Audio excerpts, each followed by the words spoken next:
Students, I hope you read the topics and you understood the physical properties of metal and non-metal.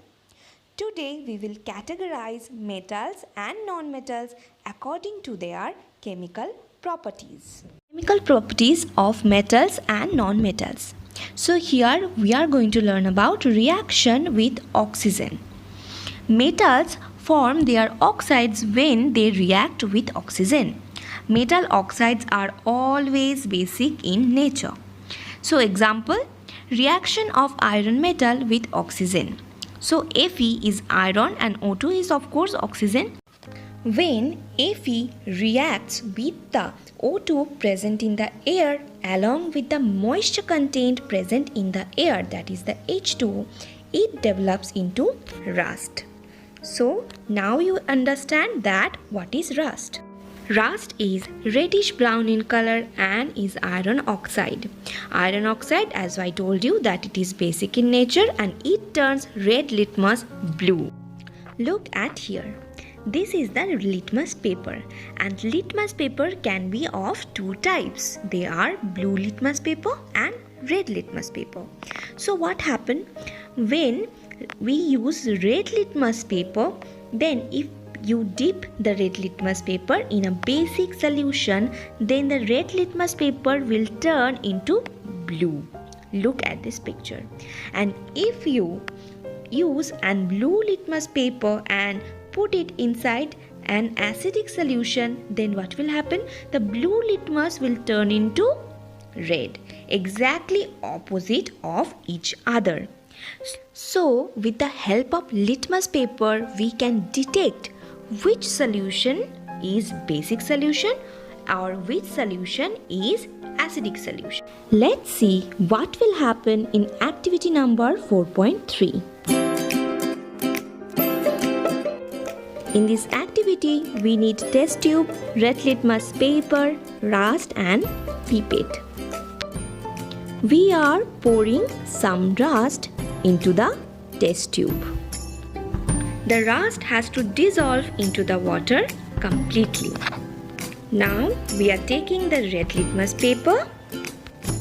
With the help of the pipette, we are taking the rust solution. Then we are pouring it on the litmus paper. Now we will wait to see the result. Look, the red litmus paper is turning into blue in color. So we can say rust is basic in nature. Reaction of metals with oxygen. So we have discussed about the reaction of iron with oxygen, and we will burn magnesium ribbon in air that will produce magnesium oxide. In the similar way, copper reacts with moist air and form a green colored coating called the copper oxide. Look at the picture. So how do we understand the nature of this oxide? As we have discussed in our previous lesson, that we have to remember that red litmus paper will turn blue, then the solution will be basic in nature. Well, if blue litmus paper turns red, then the solution will be acidic in nature. Let us perform an activity just like we have done with rust. If we pour magnesium oxide in a test tube containing water, then the solution will turn the red litmus paper into blue. So it is confirming that the metal oxide are basic in nature. Let us observe what happens when non-metal reacts with oxygen. First of all, we have to take a beaker. Then take small amount of powdered sulfur in a deflagrating spoon as shown. And then we have to heat the spoon. As soon as the powder starts burning, put the spoon into the glass jar and close the jar with the lid to collect the gas produced inside it.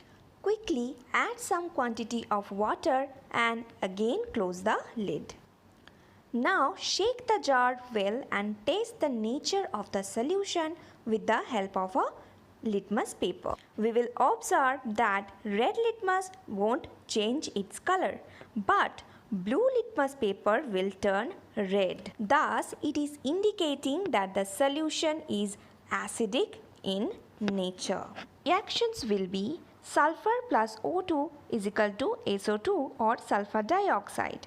Then sulfur dioxide reacts with water and it will form sulfurous acid. So, we can say that non-metals on reaction with oxygen forms acidic oxide. Next is reaction of metal with water. First of all, we have to fill half of volume of 250 ml glass beaker with water. Carefully cut small piece of sodium metal, dry it using filtered paper and pack it in small cotton cloth and put them in water and stay away from the beaker. When the reaction stops, touch the beaker. Is it hot or cold? Then taste the nature of solution using red and blue litmus paper alternatively. Now observe the reaction which is happening here. So some gas is evolving from the mouth of the beaker and an explosion occurred. So what we observe is sodium reacts vigorously, that is rapidly and explosively with water. The beaker appears hot after the reaction, indicating that heat is released during the reaction, and it turns red litmus paper blue, indicating the solution is basic in nature. From this reaction, we can conclude that metals react with water, causing release of energy in the form of heat and produces the alkaline, that is the basic solution, whereas non-metals do not react with water. For example, phosphorus is a very reactive non-metal. It catches fire if exposed to air. To prevent the contact of phosphorus with atmospheric oxygen, it is stored in the water. That is all for today, students. So read the topics I have mentioned and write down the reactions. So read and write. Thank you.